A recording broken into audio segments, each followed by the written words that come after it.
everyone.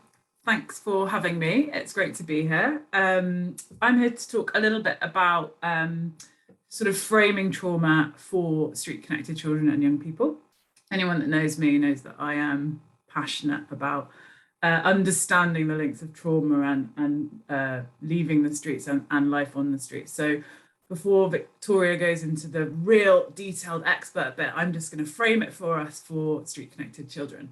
So I'm going to do a bit of audience participation because it's always great to get us thinking about our own children and young people that we support. So in the chat, I've put something called Mentimeter. It's a link. And if you click on that link, I'd like you to put 3 traumatic experiences that children and young people you support on the streets may have experienced. So I'm going to share this. This is where it starts to get really technical. So hopefully you can all see my Mentimeter. Can everyone see that? I'm looking for Lucy to nod at me. Is there a big square? So if you should click that link. And if you can type up to 3 words, you can put another 3. Think about traumas that children and young people that you support, that live on the streets, survive on the streets, may have experienced. So we've already got some coming through, great. Parental death, sexual violence, police brutality. One, I know there's more than one of you, hopefully. Grief, disaster, bereavement, death of friends, abuse. Wow, lots coming through.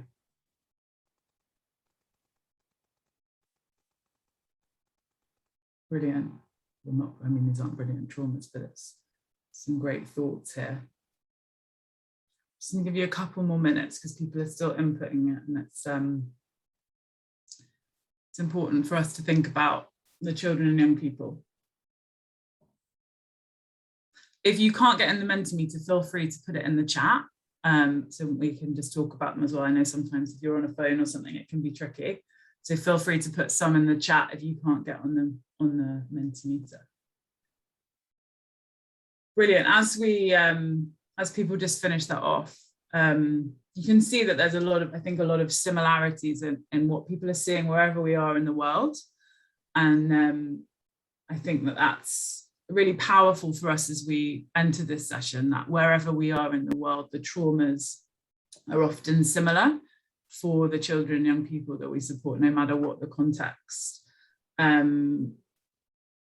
So we've got here, hopefully, self-harm, death of friends, death of a family member, rejection by community, witnessing murder, hunger, violence, police rape, let down by adults, stress, physical abuse, family breakdown, huge amounts of trauma, and a real theme of those across the world. I'm just gonna share the ones that I had to think about before we started this session. She says, can you all see my PowerPoint? No, I think you need to reshare your screen. Sorry, everyone. Okay. Hang on, I'm just going to stop sharing for a moment. I was just saying earlier, I've got too many tabs open in my brain and for this session. Right, let's try that again, shall we? So, oh, I don't know what's going on here. Okay, I won't share that. We'll just give up on that. But what I was thinking about things that you also said, separation from family, something that I think that's really traumatic that I hear a lot from the children and young people I've worked with, is actually making that active decision to leave their family home. What has happened to make that decision to leave that space, that trauma before you even get to the streets?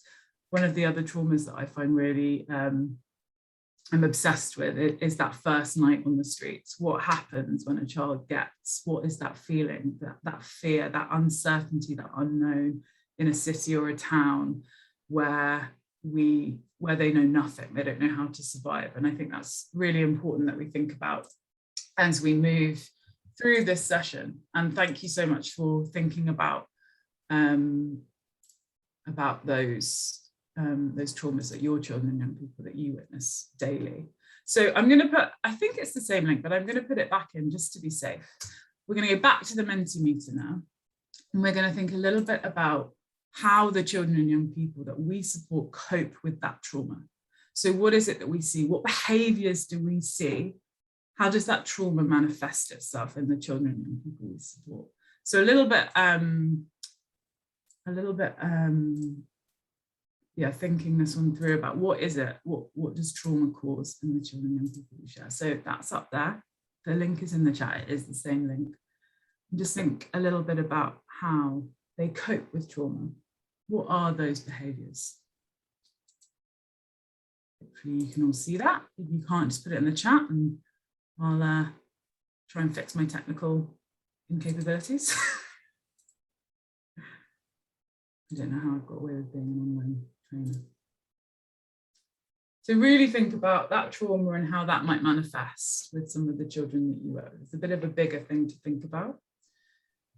Avoidance of attachment, substance misuse,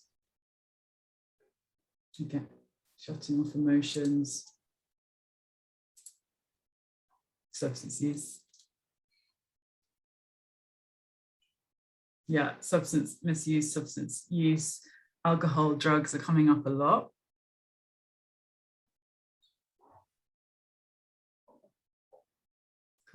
Getting into fights. Disassociation, gangs, violence, drugs have come up again.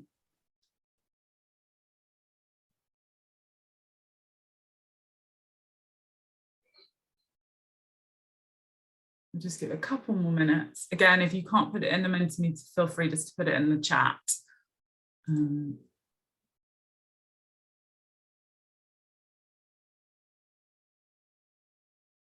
Great, I think I don't want to take too much of Toria's time because she's got all this expert stuff. So I'll stop that there and I'll just keep an eye on it in case. I think these are really important points that obviously everyone has, or there's still some coming up. I think it's really, again, very similar wherever we are in the world. Substance misuse, violence, shutting off emotions, distrust of adults, things that we see across the world.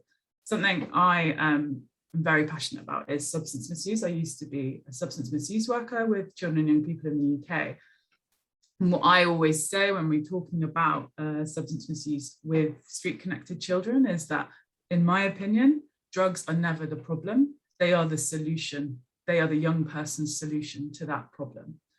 And actually, until we deal with those root causes, then substance misuse is always going to be a crutch that children and young people lean on to survive and to cope with their daily life. And I think, again, the same with violence, with all of these things are survival mechanisms, because unless we frame our work around the traumas that these children and young people have experienced, which, as we've just seen in the previous Mentimeter, is huge. There are so much trauma that each individual young person might face. So thank you for that. Thanks for inputting into it. So I'm going to hand over to Toria now, who is going to do all the good stuff.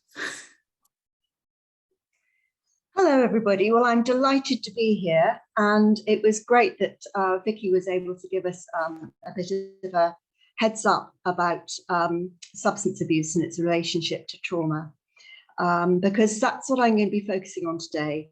Trauma, a little bit how it links to substance abuse, and also anxiety, which we covered in more depth last year. But for people who weren't present last year, there's a little bit of a recap. So next slide, please. Next slide. First of all, let's just remind ourselves that whatever field you're working in, whatever country in the world you are in, children's mental health, children's psychology is an area that you can quite legitimately get involved in.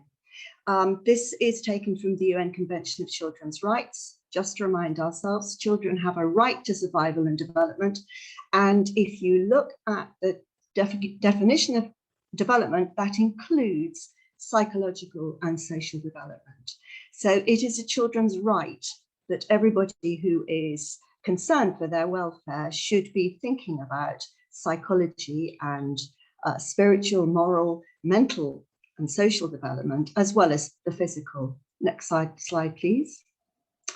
Okay, psychological impact of life on the street. Now,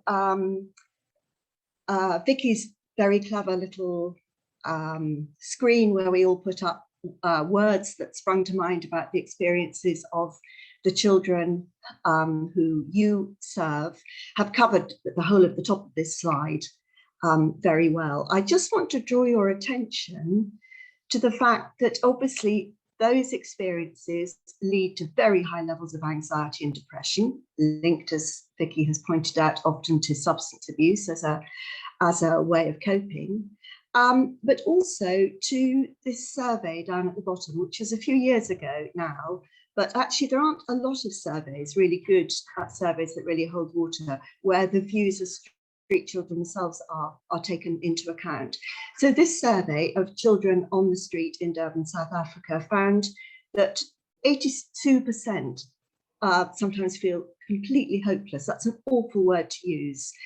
And 42%, that's nearly half, have considered suicide. Now, obviously, we realise that in order to survive on the street, a lot of children have very high levels of resourcefulness and resilience. They need to. But I think it's also really important to consider that figure of nearly half of the children on the street, because the feeling is that this survey is pretty typical of street children across the world, will have felt so hopeless that they've considered taking their own lives. Next slide, please.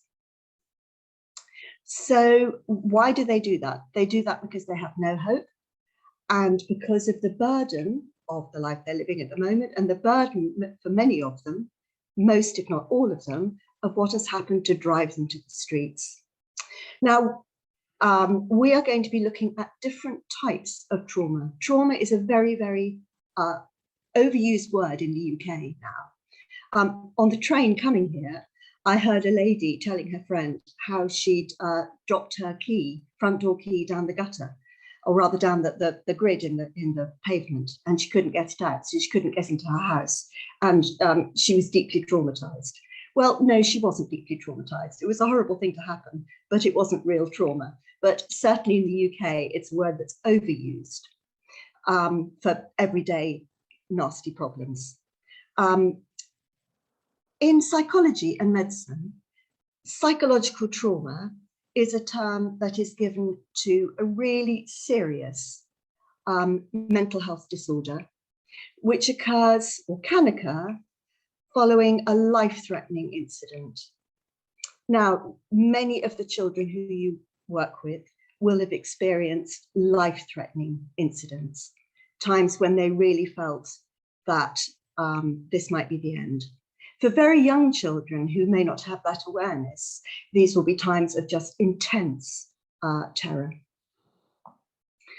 If you're a psychologist or a medic or social worker, and you're looking to see the level of trauma that the child in front of you has suffered from, what you're looking for are these four symptoms that occur in really difficult, deep-seated, serious psychological trauma, often called post-traumatic stress disorder or traumatic stress in America.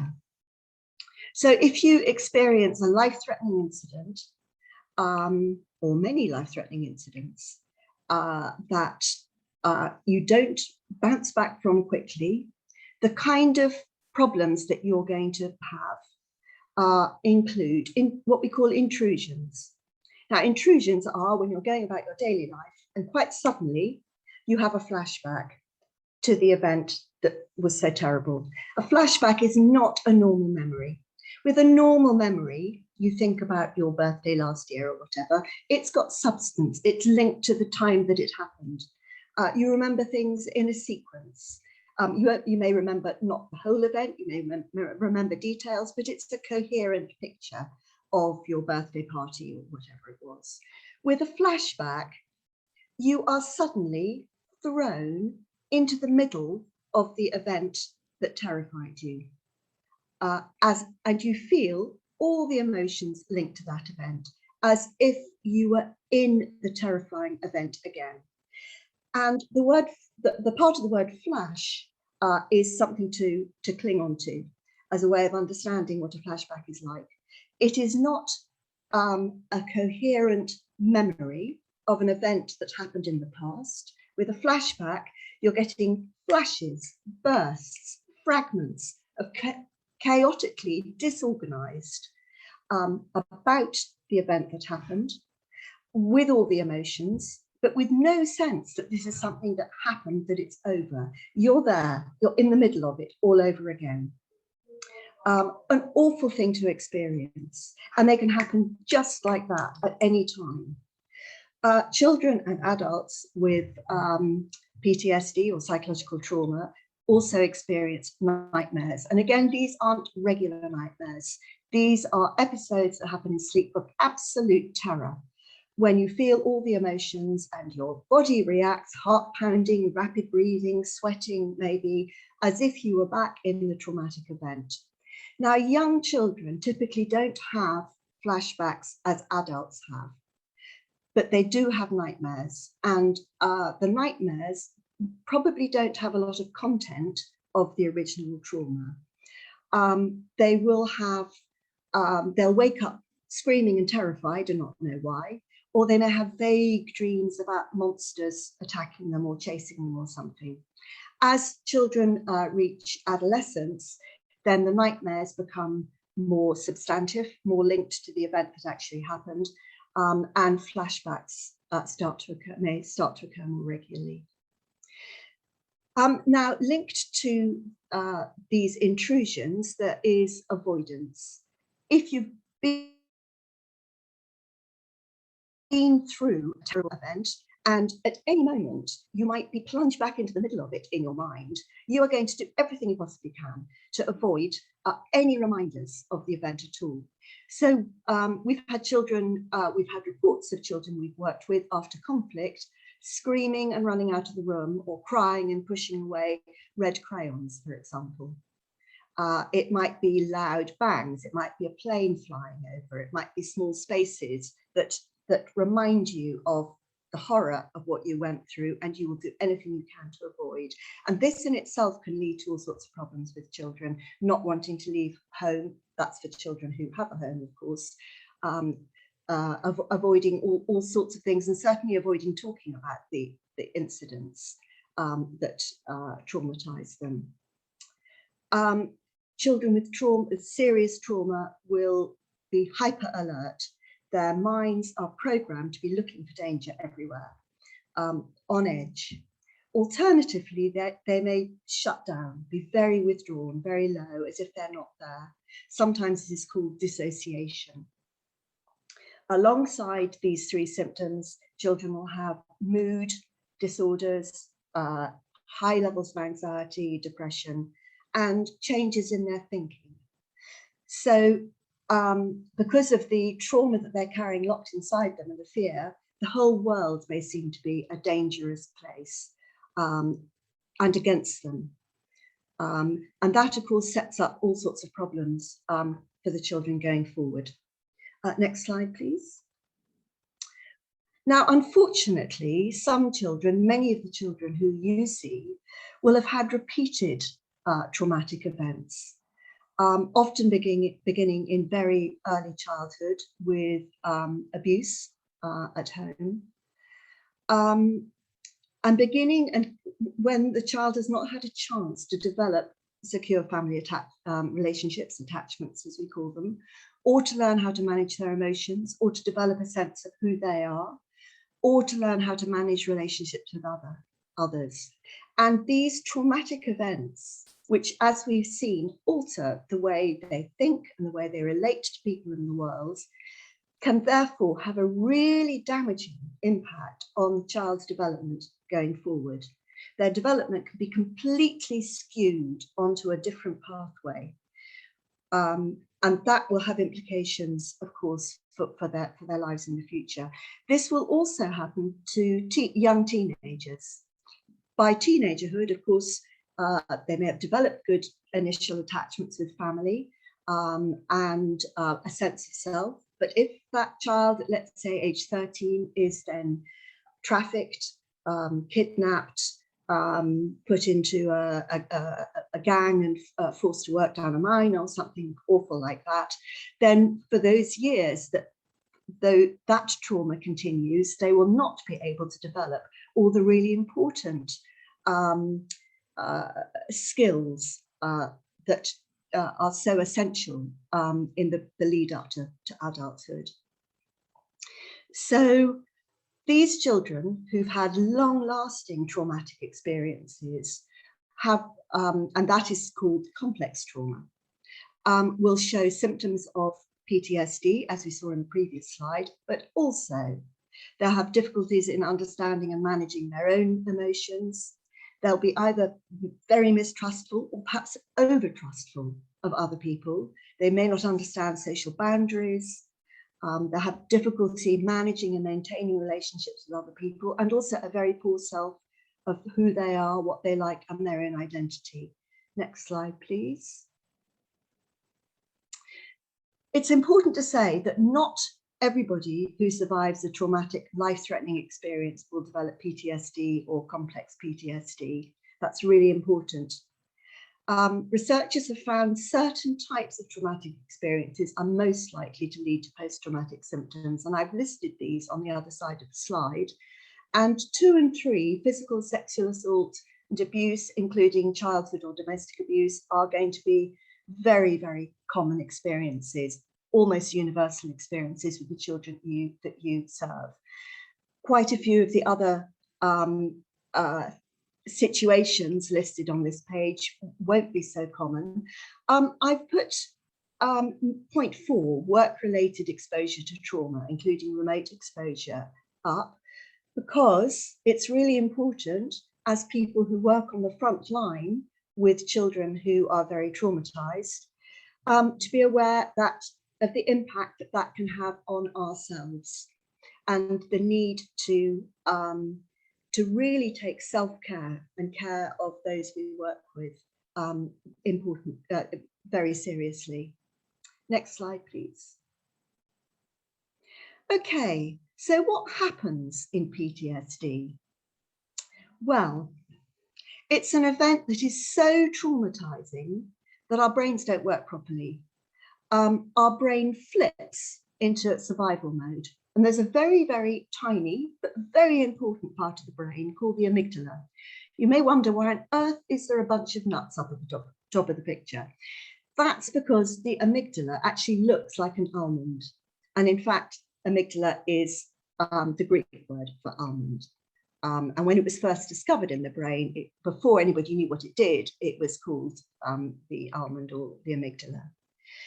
So this little bit of our brain, which has been with us through evolution since we were fairly primitive animals, so it exists in animals as well, is the fear and danger detector, a bit like a fire alarm.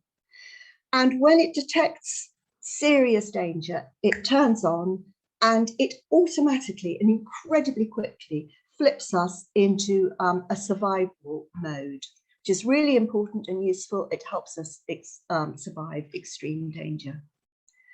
Next slide. So the commonest automatic survival responses that many of you will know about are fight. Tiger jumps in through the window. You're a big, strong person, so you think, okay, I can just bash this tiger. You're not thinking that, it's an automatic response.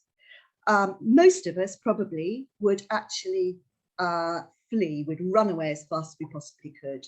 Some of us might freeze, hope the tiger doesn't notice us. If the tiger is really too close and on top, your body is going to flop, which means basically you are playing dead.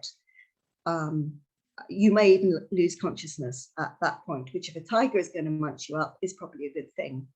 Now, you're not thinking about what to do. This is absolutely automatic. The amygdala acts faster than the thinking brain can. Can we go on to the next slide, please? Okay, now recently, researchers have realized that there are some other very important ways in which people respond to severe threat, danger, and trauma to keep themselves safe. I think anybody who's worked in the field with children and young adults will know that there are other ways that people respond, but it's only fairly recently that researchers have actually caught up with this and have sort of added these to the official list of how people might behave in trauma. Submit. If you are a small child and your parent or an uncle or a neighbour, a stranger, is going to abuse you, you're too small and powerless to do anything about it. You can't run away, you can't fight. The safest thing to do to stay alive might be to submit. Then above that, we have please and appease. If you appease somebody, you do what they ask, you do what they say, but in a very nice way. You try and stop them being angry by smiling and laughing and, oh, I don't really mind, it's all right. And again, it may not seem like it, but it's now recognized that that is a very sophisticated survival technique that is commonly found in abused young children, in partner abuse, or in people who are trafficked. And again, it's an automatic response. The child isn't thinking this is the way I've got to go. It is an automatic response to this situation that the child can't really cope with in any other way. And it serves to keep them, may serve to keep that child alive when fleeing, fighting, or playing dead might lead to more serious attacks or injury or anger from the adult. Now, the problem with these very important survival modes is that they can lead to problems in later life when the child unconsciously repeats these behaviour patterns. And that is particularly the case with please and appease and submit, where we may see young girls particularly whose only way of relating to men is through submitting, pleasing, appeasing, and who get stuck into cycles of prostitution, for example.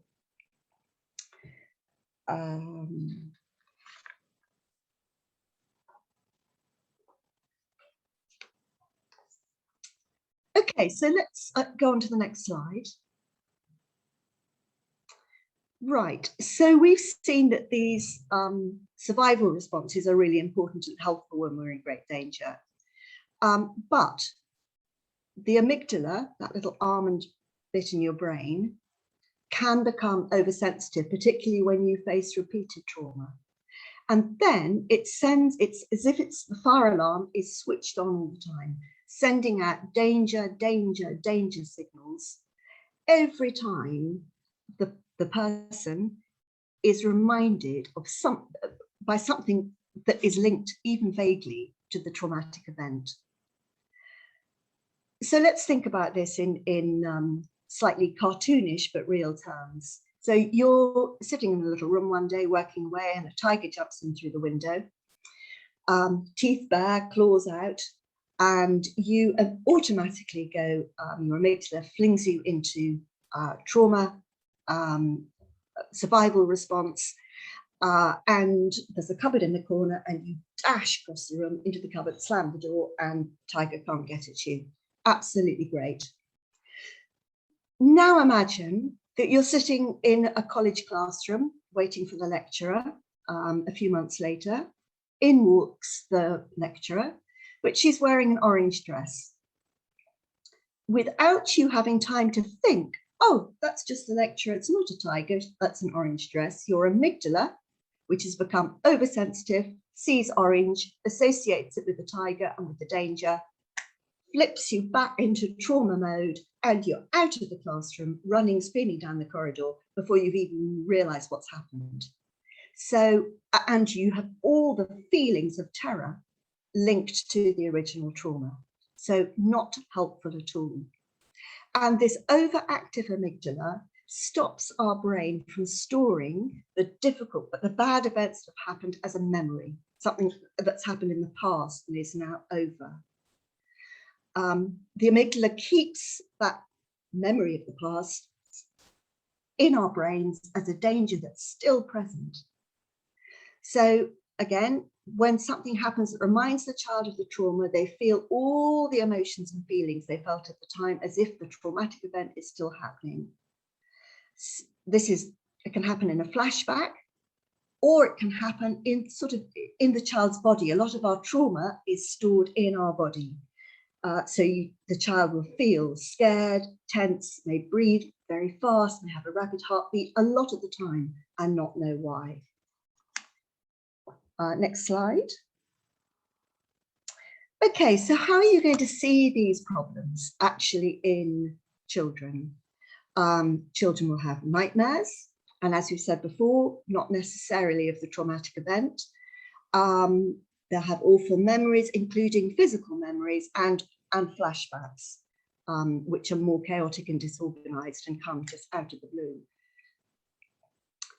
Flashbacks, I've said, may not be present in young children, but become more common in teenagers. They'll resist or avoid going anywhere near or thinking about anything that reminds them of the trauma. They may find it hard to trust anybody, or they may be particularly clingy to a carer. They'll have high levels of anxiety, you may have panic attacks. Next slide. We talked about mood disorders.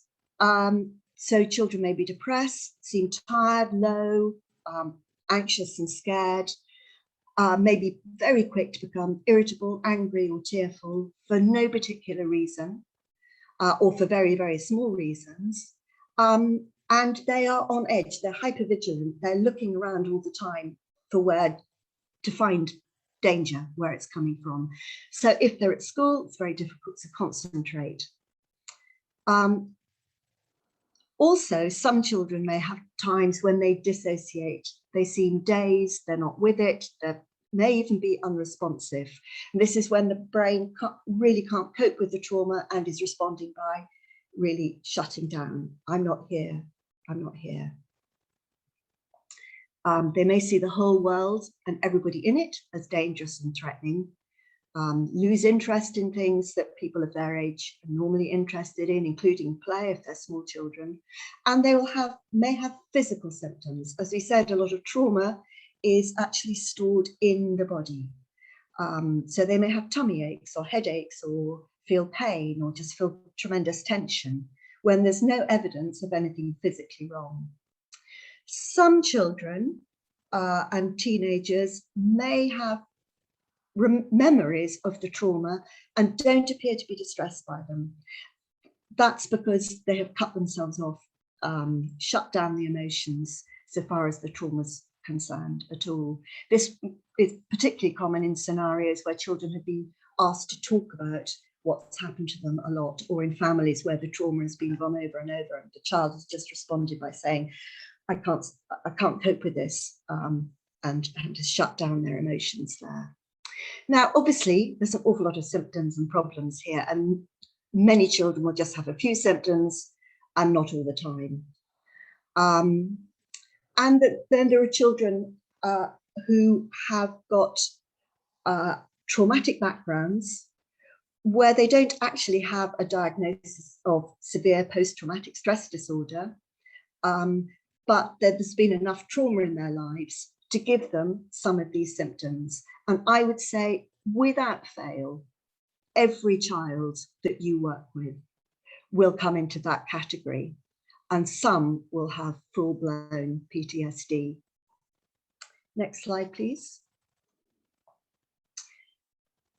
Picking up from what Vicky said earlier, the awful things that have happened to them and may continue to happen to them on the streets, feelings of hopelessness, feeling all alone, nightmares, flashbacks, and other symptoms of psychological trauma can drive a child to seek oblivion and comfort in alcohol, drugs, and solvents.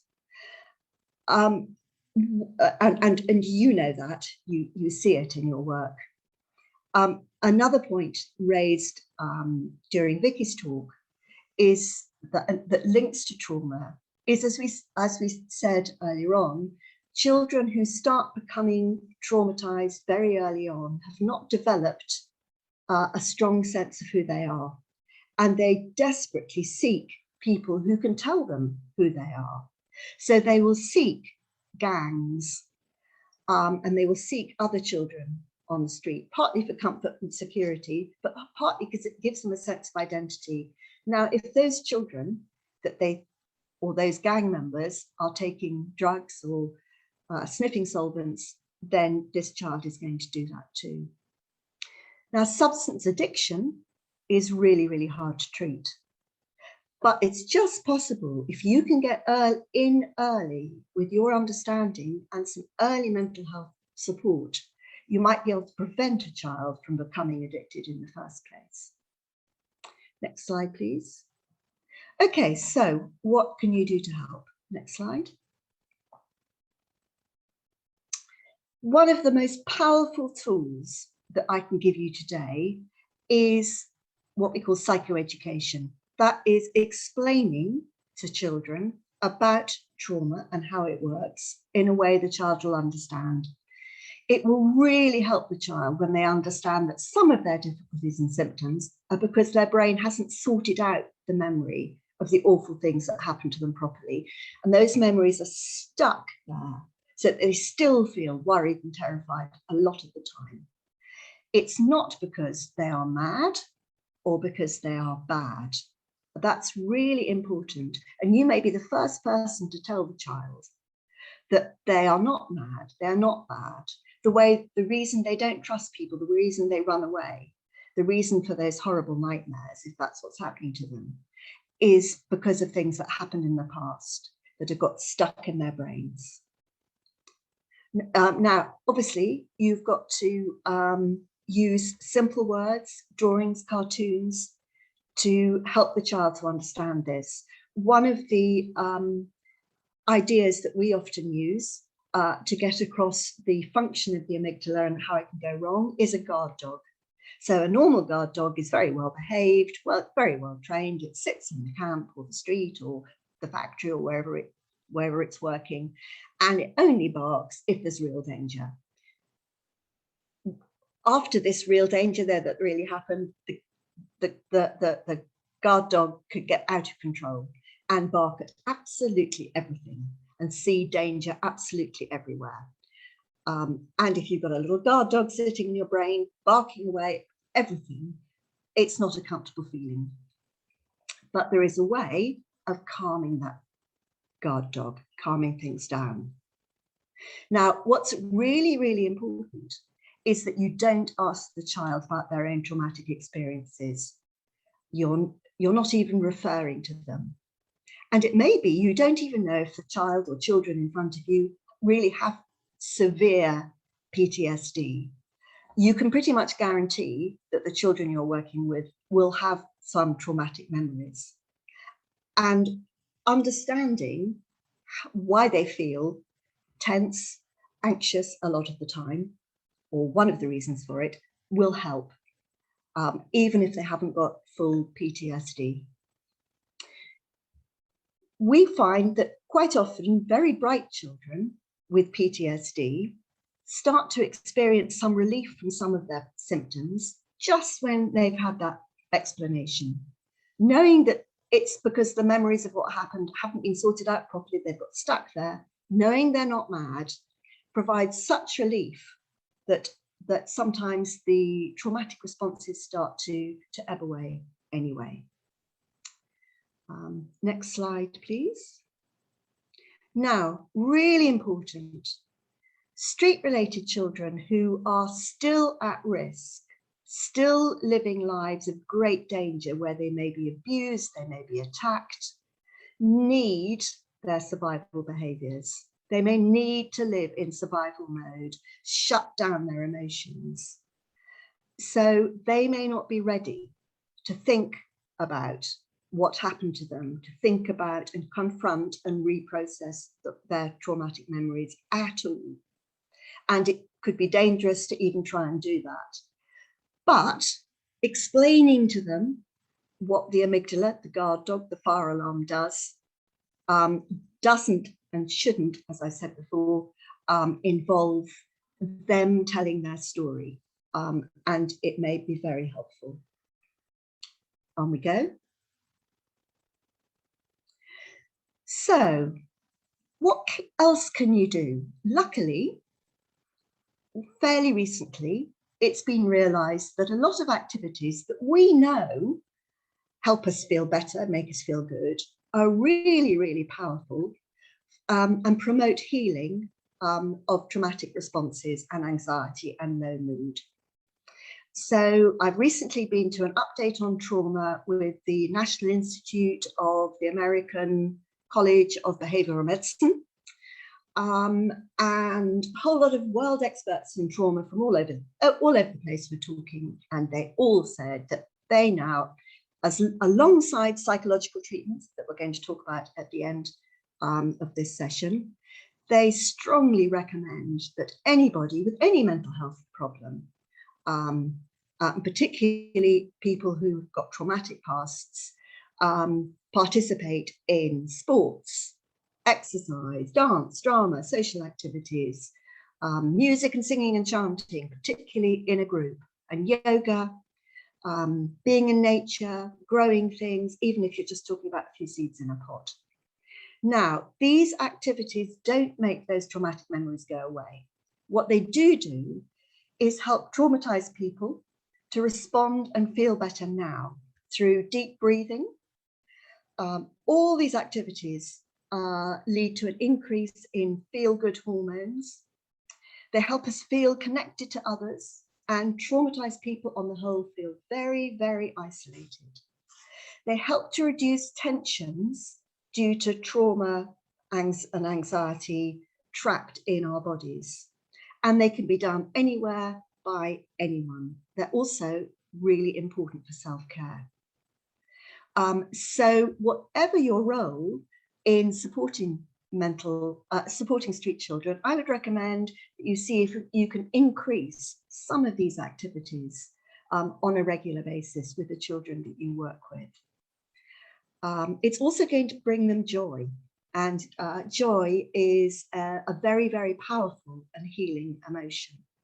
One thing I need to say, I put in bold at the bottom, is particularly if you're doing yoga or sports, it's really important with traumatized children that you don't touch them or get too close without their permission.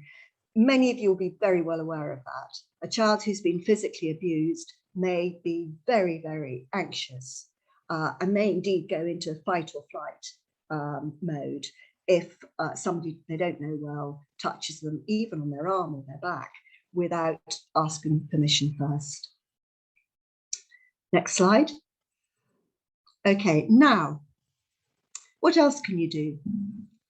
For children who are safe and stable, that's children who have been removed from the street or are only partly street related now, and are ready to think about what happened in their past and to move on. This is a very powerful activity, drawing their story. So you explain to the child you're going to help them sort out those bad memories, and that this will help them feel better, even though it will be difficult at the time. Important to say the child must really want to do this. This is not something you impose on a group of children. There must be a lot of discussion about whether they would like to do this. Think about the things that led to them being on the street in the first case. Then if the child is willing, you give them a large piece of paper which they'll keep and reuse. If you don't have paper, even drawing in sand or on the earth with a stick will be helpful. Do you ask them to draw a place before the traumatic event started, very early in their life, or just before the trauma started, when they felt safe? Then you ask them to draw any bits they can remember about any of the bad things that happened. They won't have a coherent picture, and you're not asking for brilliant artwork, just little fragments of scribbles or colour. Talk to them, encourage them to draw more. If the child gets upset, you can do some of the exercises we're going to talk about in just a moment to help them ground and reassure them. Encourage them to draw a little bit more, or you go on to the next step, which is ask them to draw a place where they felt safe again once the traumatic events finished. If you like, and you're able to work with the child over some time, they can draw more and add to the picture in other sessions, so that they have that they're building up the details and understanding and processing the memories of the horrible things that happened to them. So this is recommended for use with young refugees with traumatic memories, and I think it would work equally well with children on the streets. Now, another way of doing this, if you are not sure that the children want to go back that far, you're not sure the children are ready to think about those memories, or if you think the children have got such severe PTSD that they really need professional treatment, which we'll talk about in a moment, this is another way that you can do this kind of activity. And this will work with any child who's had bad experiences, which will be all the children you work with. Give them the piece of paper, ask them to draw what it is in their lives they'd like to say goodbye to, get rid of, move on from. And then on the back of the paper, once they've done that, you ask them to draw all the things that they would hope for the future, or that they, and hopefully will include some things, they will include some things that they're liking now.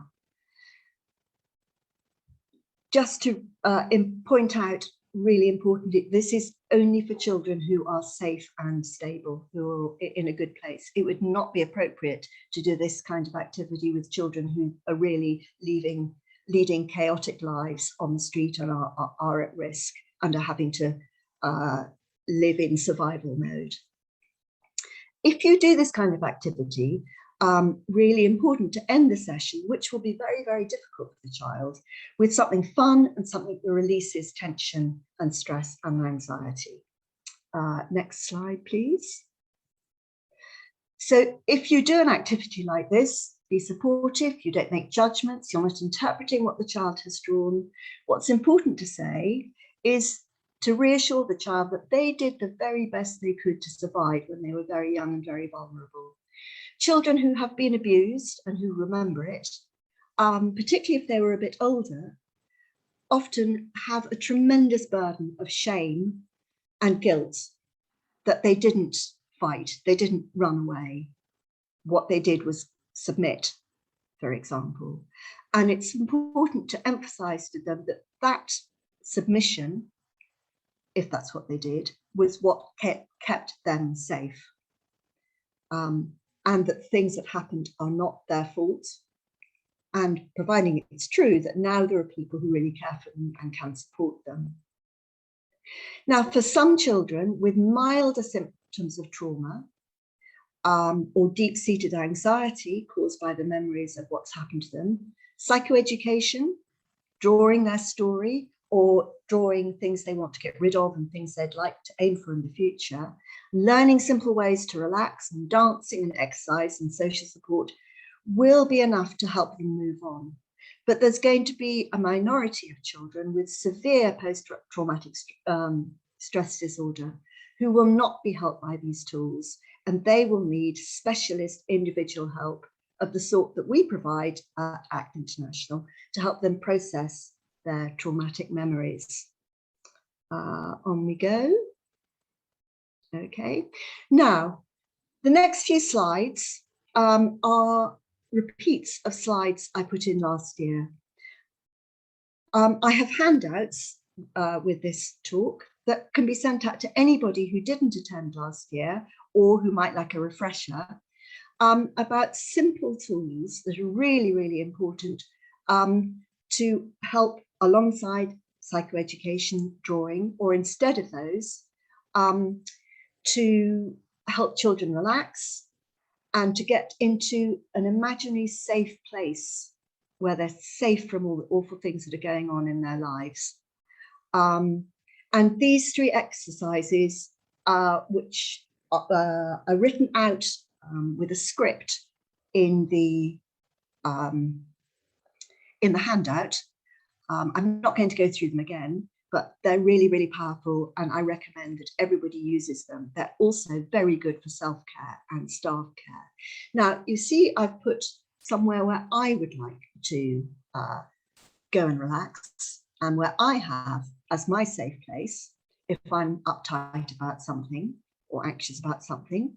I'm in a lovely beach chair under a sun umbrella, palm trees in the background, there's the sea, absolutely gorgeous.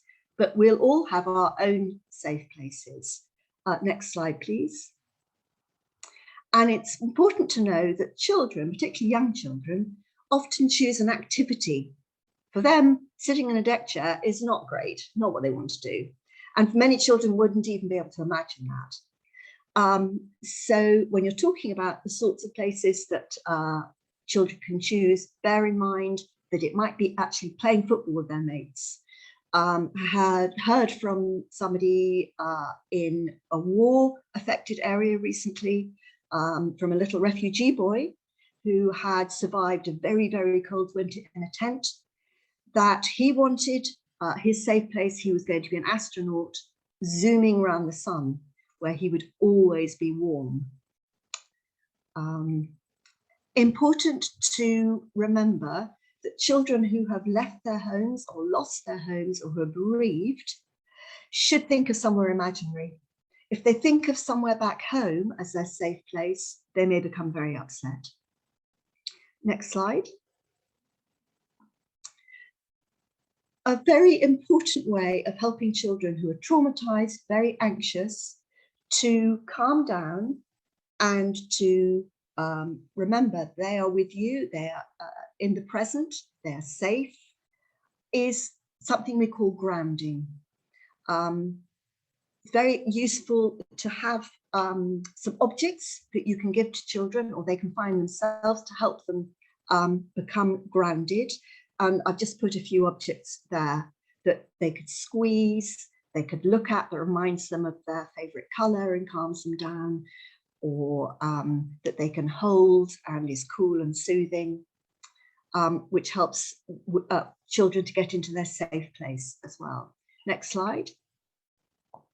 Okay, grounding helps children or adults stay in the present, on the ground, if you like, with you, or in the present anywhere, aware of what's around them and able to function, rather than drifting off into a panic attack or into high anxiety or into dissociation, or locked into their trauma. You can use all tastes, all senses to help children return to a calm state in the present and function. Smelling a lemon or herbs, holding, squeezing a pebble, for example, looking at a picture of their safe place, looking at a favorite color, listening to music, that kind of thing. And next slide, please. In the handout, which I said can be sent out to anybody after this session, there are more tools for anxiety. And remember that every child with a traumatic history will have anxiety as well. More tools for grounding and for helping anxious children that anybody can do anywhere in the manual. Next slide, please. Okay, perhaps the most important thing you can do for children who have had traumatic pasts is remind them that life doesn't always have to be like this, and that there is a possibility it'll get better. Helping children to hope, building hope, is incredibly important in building resilience. And I've put here a few very simple tools that you can use to help children build hope. One of the most important is to ask the children to think of something, anything, could be something tiny, good or nice or funny, that has happened in the last day. And once they're used, for some children, this will be really, really, really hard. But once they're used to it, you can ask them to do that every night before they go to bed. And it makes an enormous difference if we go to bed feeling, remembering something nice, not thinking of the world as a terrible, terrifying place. And then there are a couple of tools for helping children imagine a better future. and actually planning a little bit how they can start to reach towards a better future. Now, obviously, you're all working in very different settings with children at different stages of vulnerability, if you like, and you're going to have to work out for yourselves what is safe to do with these children. If you're working with children who are still really at risk, who might be arrested by the police, who might be, who are incredibly vulnerable, then, you know, building a ladder to get help for getting a job or something isn't going to be appropriate. But almost every child in every situation, there's some little thing that they can be helped to think about as a way of making themselves a little bit safer, a little bit happier. Next slide. Along with building hope, it's important to help children feel safe and connected. Again, these activities we went over last year, and they're in your slides. Next, in your handout. Next slide. This is something that we talked about last year. It's some simple ways that NGOs that I'm aware of use to introduce mental health and tools for emotional support to children, that if you haven't done so already, you might like to think about for your NGO. Next slide. And a reminder of the areas in which children who are very stressed or anxious after a disaster, and for any child, leaving home is a disaster, and life on the streets is a disaster. All children need to feel safe, to feel calm, to feel socially supported and connected, to be given some control where possible, to feel hopeful about the future, and to make meaning, tell their stories about what has happened to them. Very tall order. Nobody would expect you are able to do all of this, because clearly, if we could tick all the boxes for these children, they would not be on the street. But there may be some areas where you think, oh, actually, in my work, we could help children feel a little bit more in control by giving them a voice in what we do, or how we develop, or how we decorate this room, or what seeds we plant, or what we cook, whatever it might be. So hopefully in these tools, there will be some that you feel you can use with the children you support. Next slide, please. Right, so what do you do with those children who've got such deep-seated trauma that they are not really helped by any of the tools we talked about today, and they need specialist input? This is where we might be able to help. Action for Child Trauma International is a training organisation.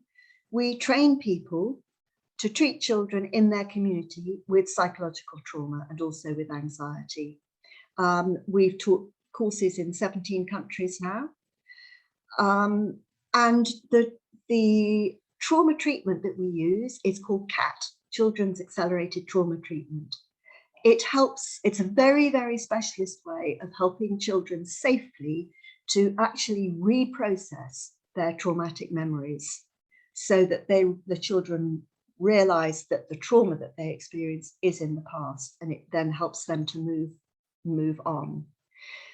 Now, CAT is usually, trauma treatments of this nature are usually used by mental health professionals.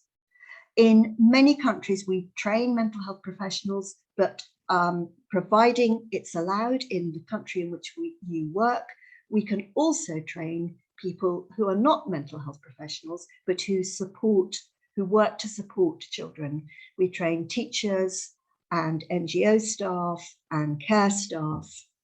So if you are in a situation where you work with children who are stable, and you're able to see children consistently over a period of a couple of months, because CAT takes 5, 6, 7, 8 sessions, sometimes more, with each child, each individual child, to be effective.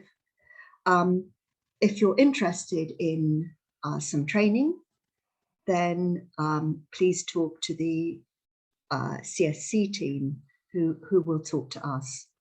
We also offer training in anxiety and resilience, and in children's rights and working with children. And we'd be very pleased to hear from you if you think that we can help further. So I'm going to stop there. Thank you very much for listening. I hope very much that some of the things that we've talked about are going to be helpful to you. And I'm going to hand back to Lucy for questions. Thank you so much, Victoria. I'm sure I echo other people when I say that that was a really powerful presentation, and the balance between contextualizing the issues and all of the kind of really practical resources that you provide, I think is really beneficial. I've seen some stuff in the chat about how useful that's been as well, so thank you. We have a space now for question and answers, so you can type anything that you have into the Q&A box or into the chat. But before we do that, I wanted to pass back over to Vicky, who, if that's okay, to talk very briefly about the communities of practice that you've set up in mental health and about how that's working. So with the topic so broad as trauma, we thought that it was important to not think that we can cover everything in this session, to actually signpost to some of the stuff that's actually happening. So Vicky, if you want to talk about that, and please do put some questions in the Q&A as well, and I'll put those to the panelists after. Great, thanks, Lucy. Yeah, with my good friends from Street Invest, who I believe are on the call, Chance of Childhood and Street Invest, we acknowledged that amongst our colleagues, there was a real appetite and hunger to learn more about mental health, different areas of mental health. Sean's waving.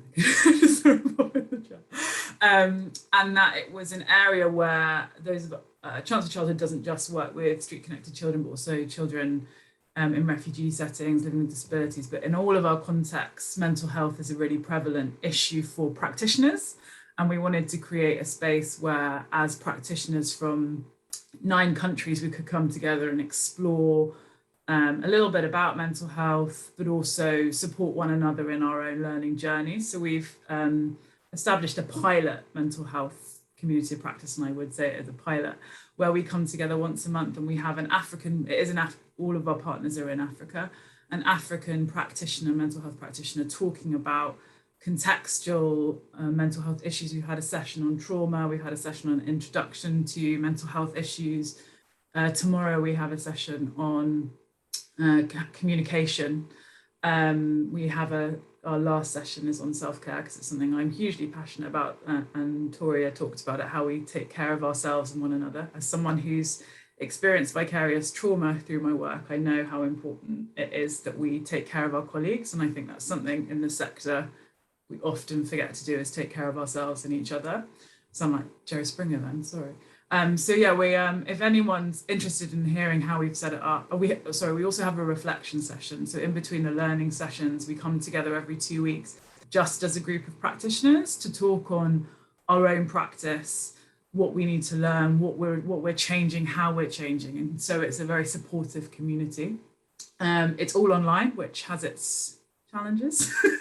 And we're only 2.5, 3 months in, so we're still doing lots of learning with it, but it's a really exciting way of creating an opportunity for, we've got 94 practitioners across Africa signed up to learn and develop and support one another, create a community at a fairly low cost. I mean, it's not, you know, but it's yeah, a really interesting way, and I'd be happy to talk to anyone about that model and how it's working and learning, because it's a great space.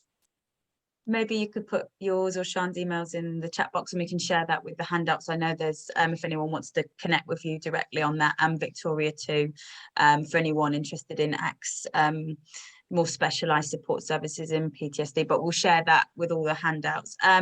We have a couple of questions, one from Nat from Street Right. Thank you, that was really informative. Can you speak a bit more about how you adapt your trainings for different cultural understandings of mental health and dealing with trauma?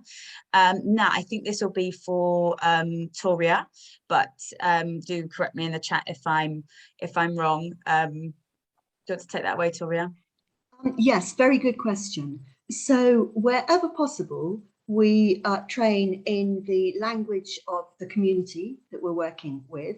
Obviously, the first time that we train with a community, it may have to be in English with an interpreter, but wherever possible, we find mental health practitioners who can work with us to translate materials.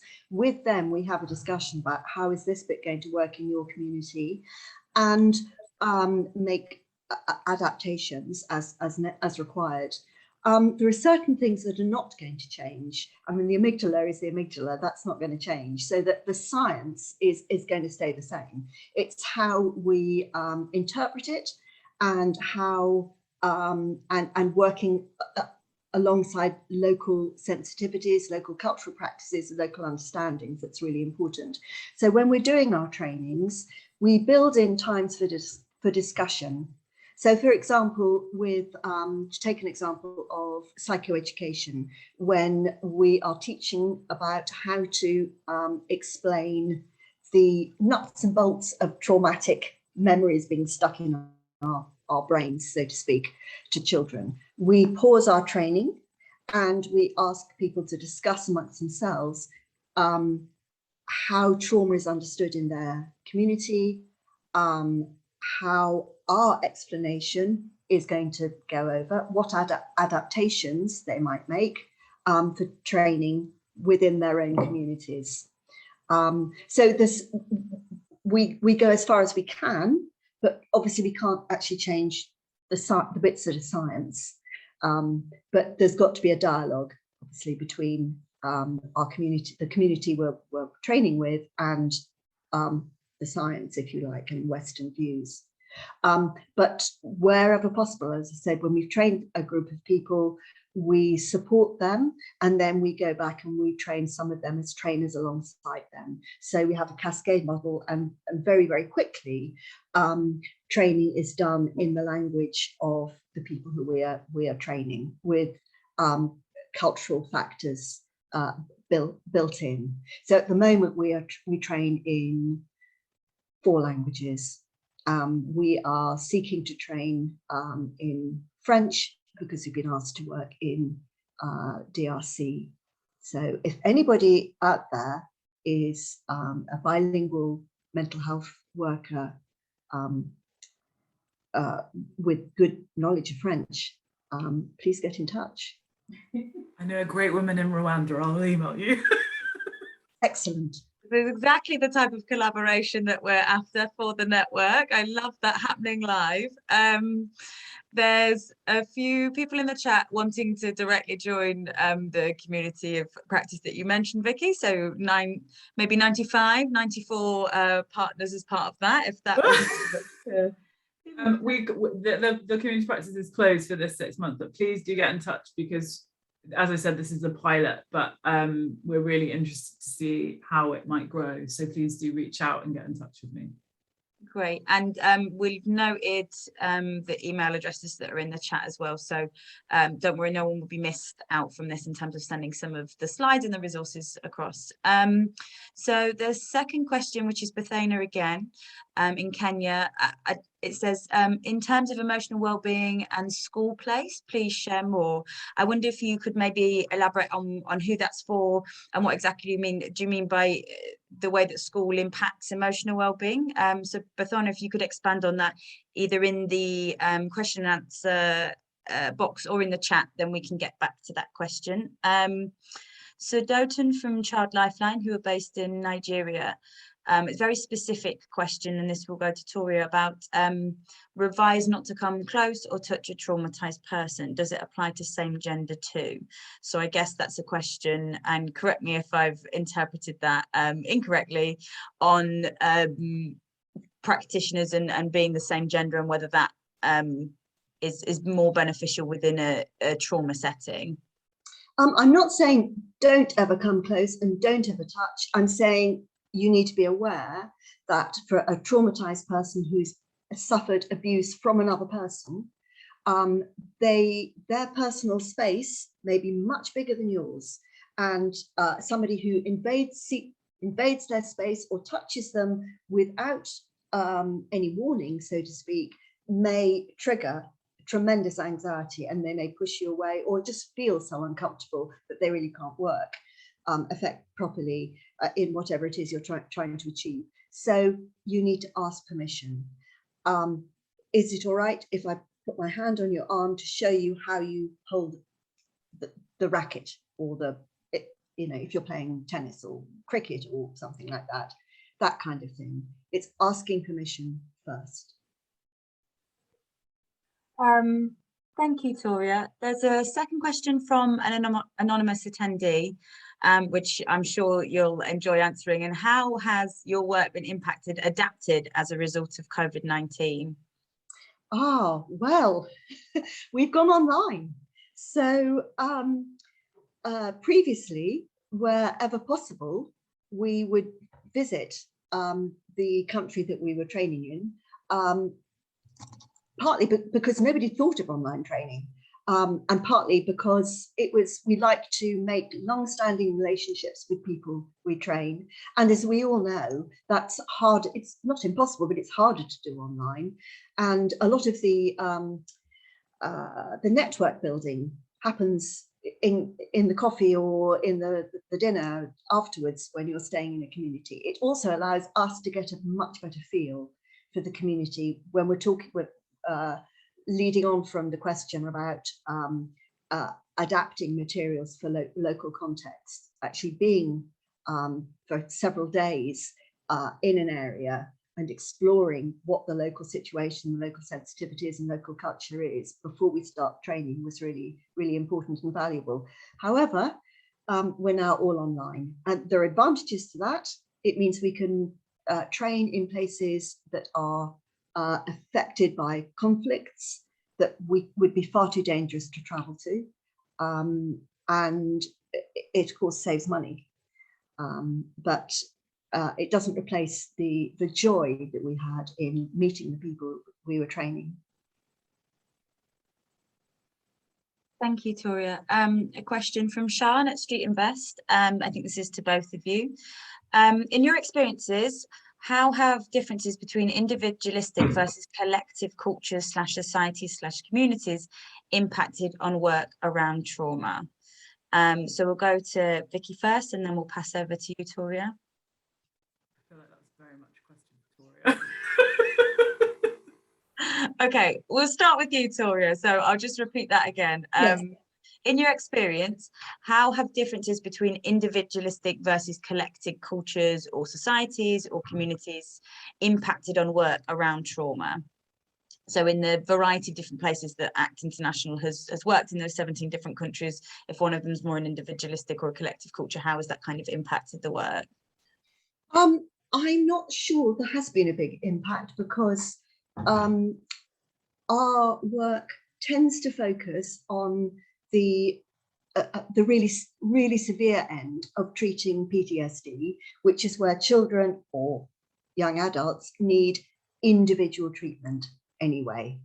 And we are helping, as therapists, we are helping that child to reprocess safely their individual own experience. So I'm not sure that there's would be a big impact, or let's say a big difference.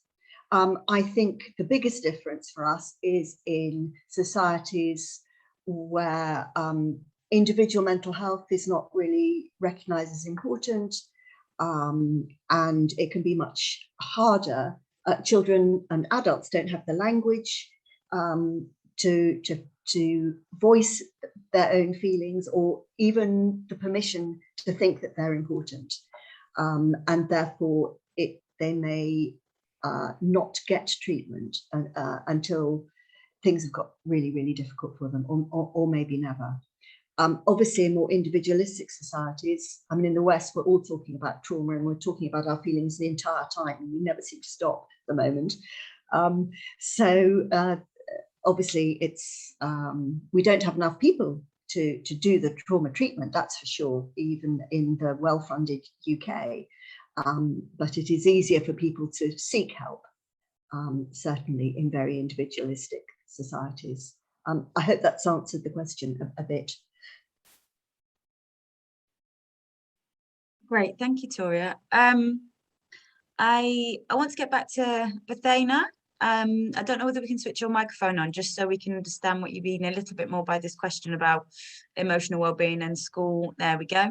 If you want to unmute yourself and ask that question, please do. Can you hear me now? Yeah. Okay, I was just wondering because sometimes it's a bit confusing whether you should work on the emotional needs of the child first, or you look for maybe something that would make the child to work with you. So I was just wondering, do you need to take care of the emotional needs first before the child is placed in school? Because sometimes if you place the child in school and you don't work on the emotional needs, and then you kind of have some problems, like maybe in the school, they'll keep on calling you, like this child is having this and this problem.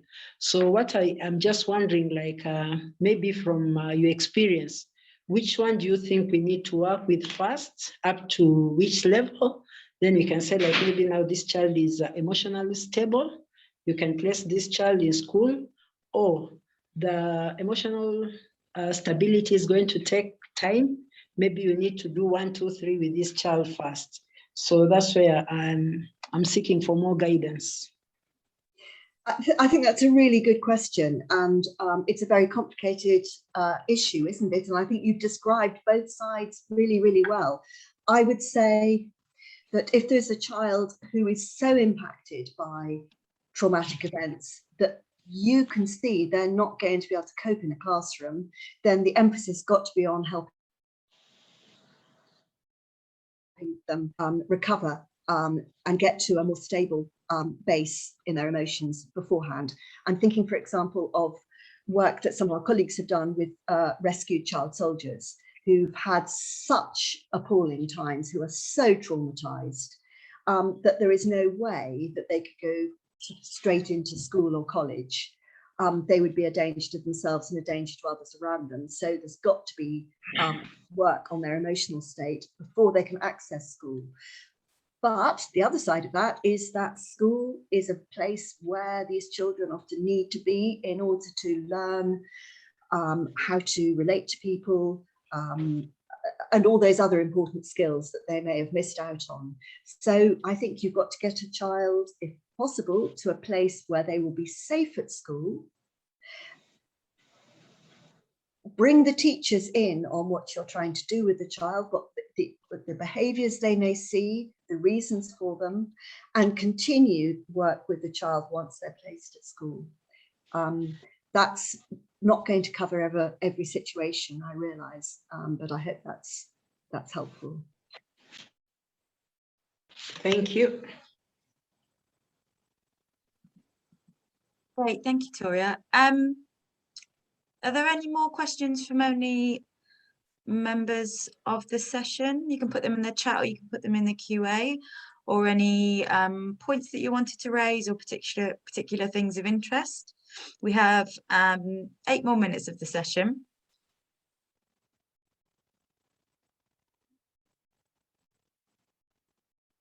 Okay. If not, other than the many requests for the handouts, and I think that's a real good point of the presentation, Tori, that we can have that practical element to add to all of the theory, and Vicky did that great job in contextualizing it.